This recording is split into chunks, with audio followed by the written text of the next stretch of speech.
Le FC Barcelone semble bel et bien de retour au sommet. Après une période d'instabilité amorcée par le départ de Lionel Messi, le club catalan a progressivement retrouvé son éclat.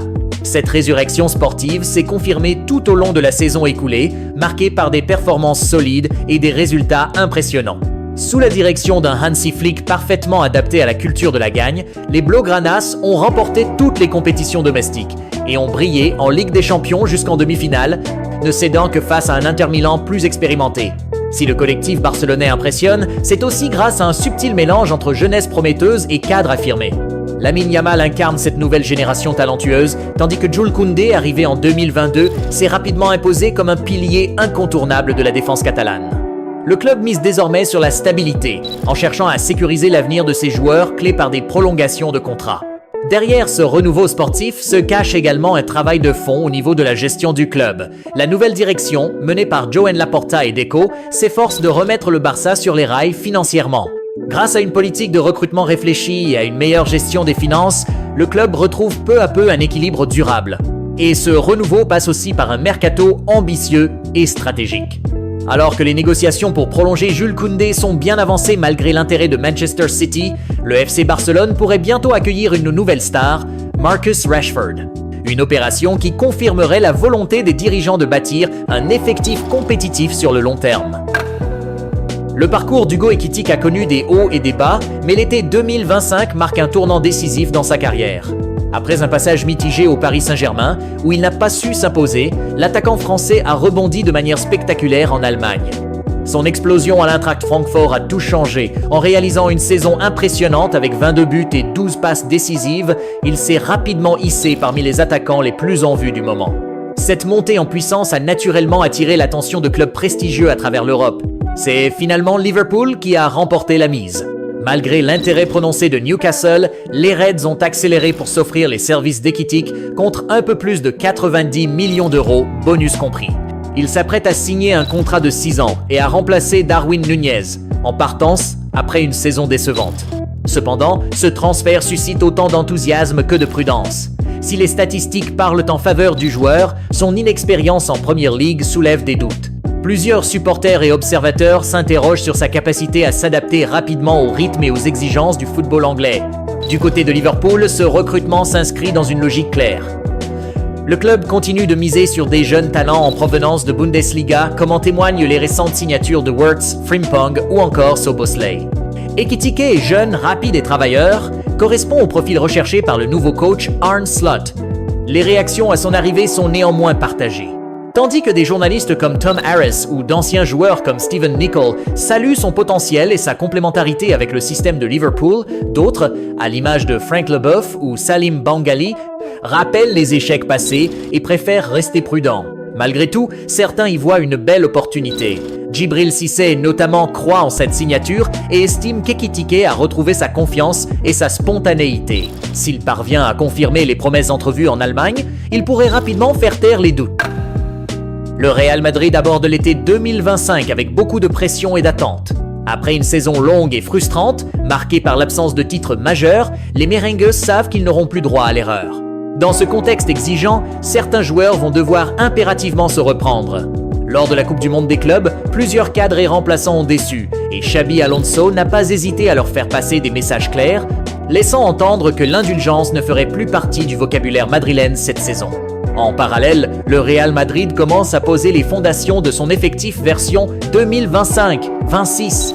De nouveaux visages font leur apparition, certains venus de l'extérieur, d'autres issus du centre de formation. Malgré cela, des ajustements restent encore souhaités, notamment dans les lignes centrales. Et justement, un nom revient avec insistance dans les coulisses de la Maison Blanche, Rodri. Considéré comme le seul milieu défensif correspondant aux exigences sportives et économiques du club, l'Espagnol est la grande priorité de Florentino Pérez. Mais ce dossier est loin d'être simple à conclure. S'il est attaché à Manchester City, Rodri ne ferme pas totalement la porte à un départ, surtout pour le Real Madrid, qu'il considère comme une exception. Pour l'instant, les conditions ne sont pas réunies, mais l'intérêt madrilène reste intact et l'opération pourrait être relancée dans un an. Pendant des années, Raheem Sterling faisait partie des visages les plus reconnaissables du football britannique. Percutant, explosif, décisif, il incarnait une nouvelle génération de joueurs anglais au style dynamique. Brillant à Liverpool puis confirmé à Manchester City, il a été un pion essentiel dans les plans de Pep Guardiola, accumulant les buts, les trophées et les prestations de haut niveau. Sterling, c'était la vitesse, la provocation balle au pied et la capacité à faire basculer un match à lui seul. Mais après avoir brillé sous les couleurs de Manchester City, la suite de sa carrière ne s'est pas déroulée comme prévu. Transféré à Chelsea avec beaucoup d'attentes, il n'a jamais réussi à retrouver son niveau.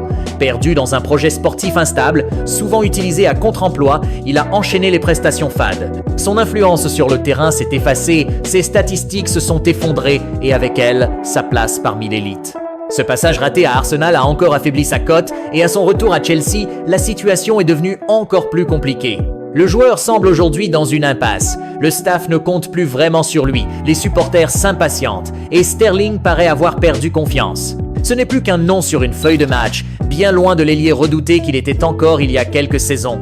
Dans ce contexte d'impasse totale en Premier League, seuls quelques clubs européens semblent encore lui accorder un peu d'attention. Des rumeurs évoquent un intérêt venu de Turquie ou d'Arabie Saoudite. Des championnats moins exigeants, mais aussi perçus comme des destinations de fin de parcours pour les anciens talents en perte de vitesse. Mais même ces rares pistes restent incertaines, et le constat est de plus en plus évident. Sterling, qui aurait pu devenir l'un des leaders incontestés du football anglais pour la décennie, semble aujourd'hui s'éloigner lentement mais sûrement de la lumière. Et le plus inquiétant, c'est qu'à seulement 30 ans, l'histoire semble déjà écrite. Après de longues semaines de rumeurs, de démentis et d'informations contradictoires, le feuilleton Victor Gyökeres touche enfin à sa fin. L'attaquant suédois est sur le point de rejoindre Arsenal. Selon The Athletic, les Gunners sont proches d'un accord avec le Sporting pour un transfert évalué à 63,5 millions d'euros, plus 10 millions en bonus. Gyökeres, également courtisé par Manchester United, a toujours privilégié Arsenal. Et un contrat de 5 ans l'attend déjà à l'Émirat. Ce transfert s'inscrit dans une stratégie ambitieuse des dirigeants londoniens qui ont déjà accueilli Martin Zubimendi, Noni Madueke, Christian Norgard et Kepa Arrizabalaga. Avec ces renforts, Arsenal a dépassé les 200 millions d'euros de dépenses cet été. Et ce n'est pas fini, puisque Christian Mosquera est également attendu. Mikel Arteta bénéficie désormais d'un effectif taillé pour les sommets, aussi bien sur la scène nationale qu'européenne. Gyökeres, auteur de 63 buts la saison dernière, incarnera la pièce maîtresse de ce projet.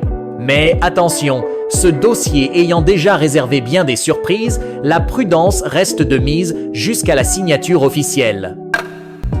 Samy Bedja n'a que 15 ans, mais il incarne déjà l'avenir du milieu de terrain marseillais. Ce numéro 10 explosif, généreux à la récupération, doté d'une vision de jeu rare et d'un dribble au-dessus de la moyenne, s'était déjà fait remarquer en décembre dernier alors qu'il n'avait que 14 ans. Depuis, sa progression n'a fait que s'accélérer. Le tournant arrive en avril 2025, lorsqu'il est convoqué pour une opposition avec les professionnels de Roberto De Zerbi. Un moment marquant qui révèle au grand public marseillais la maturité impressionnante de ce jeune talent. Malgré cela, Samy continue d'évoluer sereinement avec les U17 de l'OM, tout en s'illustrant avec brio sous le maillot de l'équipe de France U15. En mai, lors d'un tournoi international en Croatie, il inscrit 2 buts et contribue largement à la belle 3e place obtenue par les Blues. Des performances qui ne passent pas inaperçues. Le FC Barcelone, Manchester United, Benfica, Dortmund, Leverkusen ou encore l'Ajax, tous ont un œil sur lui. Face à cette pression européenne, l'Olympique de Marseille agit vite et fort. Le club phocéen s'apprête à faire signer à Samy Bedja un contrat aspirant d'une durée de 3 ans. Une manière claire d'affirmer sa volonté de garder son joyau à la maison et d'envoyer un message fort à la concurrence, l'avenir, c'est ici, et il s'appelle Samy Bedja.